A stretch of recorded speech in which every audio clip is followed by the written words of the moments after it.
সব জল্পনা কল্পনার অবসান ঘটিয়ে প্রকাশ্যে এলো বৈষম্য বিরোধী শিক্ষার্থীদের নতুন রাজনৈতিক দলের নাম, যার আনুষ্ঠানিক ঘোষণা আসবে শুক্রবার সংসদ ভবনের সামনে মানিক মিয়া এভিনিউয়ে। এরই মধ্যে সব প্রস্তুতিও সম্পন্ন করেছে তারা। কে হবেন দলের প্রধান সেটিও চূড়ান্ত, এখন ঘোষণার পালা। মোহাম্মদ সোহাগ বিশ্বাসের রিপোর্ট।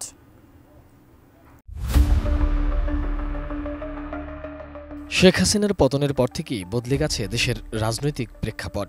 এমন সব বাস্তবতায় রাজনৈতিক দল গঠনের ঘোষণা আসে শিক্ষার্থীদের তরফ থেকে। নতুন দলের হাল কে ধরবেন, কিভাবে পরিচালিত হবে এই দল, এমন সব সমীকরণে বিলম্বিত হতে থাকে দল ঘোষণার সময়। এরই মধ্যে বিভিন্ন রাজনৈতিক দল থেকেও শুরু হয় নানা সমালোচনা। সরকারে থেকে কিভাবে কিংস পার্টি করবে তারা, এমন প্রশ্নের সম্মুখীনও হতে হয় তাদের।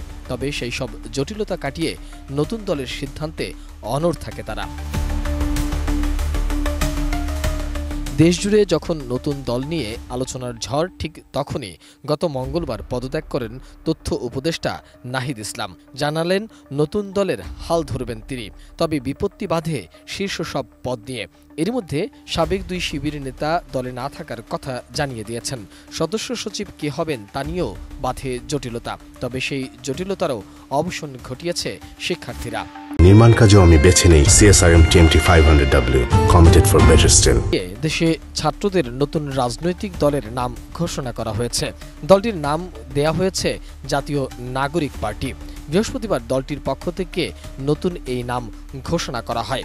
আগামীকাল শুক্রবার অর্থাৎ 28 ফেব্রুয়ারি মানিক মিয়া এভিনিউতে এক বর্ণাঢ্য আয়োজনের মধ্য দিয়ে এই দলটি ঘোষণা করতে যাচ্ছে তারা। নতুন এই দলের শীর্ষ 6 পদে নেতৃত্ব চূড়ান্ত হয়েছে।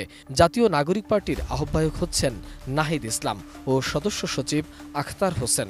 নতুন দলটির মুখ্য সমন্বয়ক হচ্ছেন নাসির উদ্দিন পাটোয়ারি, আর উত্তর অঞ্চলের মুখ্য সংগঠক হচ্ছেন সার্জিস আলম ও দক্ষিণ অঞ্চলের মুখ্য সংগঠক হাসনাত আবদুল্লাহ। এছাড়া দলের যুগ্ম সদস্য সচিব হচ্ছেন সামান্তা শারমিন। নতুন কমিটি আগামী জাতীয় সংসদ নির্বাচন পর্যন্ত নেতৃত্ব দেবে বলেও জানা গেছে। এজন্য দলের আহ্বায়ক কমিটির আকার বৃদ্ধি করা হয়েছে। ইতোমধ্যে কমিটির একটি খসড়া তালিকা তৈরি করা হয়েছে। এতে জুলাই আন্দোলনে নেতৃত্ব দেয়া সম্মুখ যোদ্ধাদের স্থান দেয়া হয়েছে গুরুত্বপূর্ণ পদগুলোতে। এছাড়াও জুলাই আন্দোলনের আলোচিত নারী নেত্রীরাও নতুন দলে জায়গা পাচ্ছেন বলেও জানা গেছে। মোহাম্মদ সোহাগ বিশ্বাস, ATN নিউজ, ঢাকা।